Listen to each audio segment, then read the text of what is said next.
Insonni o'zgartiradigan 3 ta narsa bor.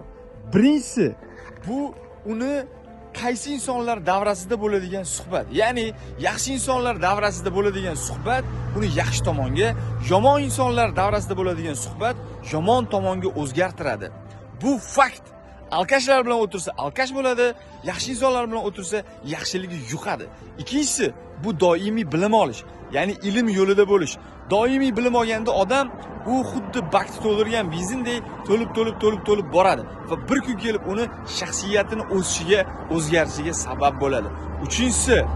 Uchinchisi, ya'ni insonni o'zgartiradigan uchinchisi bo'lgan narsa bu bilasizlarmi nima? Bu juda ham katta yo'qotish.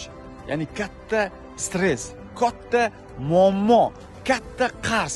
Mana shu narsa orqali inson o'zgaradi. Boshqa bosqichga chiqadi. Boshqacha shakllanadi. Asliyatini tushunib yetadi. Boshqalarni ham kashf qiladi. Mana shu 3 ta narsa insonni dahshat o'zgartiradi. Siz yoki siz yaqinlaringiz qaysi biri orqali o'zgargan, qaysi biri orqali boshqa bosqichga chiqqan? Kommentariyada yozing, istoriyalarda belgilang, yaqinlarga yuboring. Foydali bo'lgan bo'lsa, yoqti tugmasini bosamiz. Joninglar sog' bo'lsin.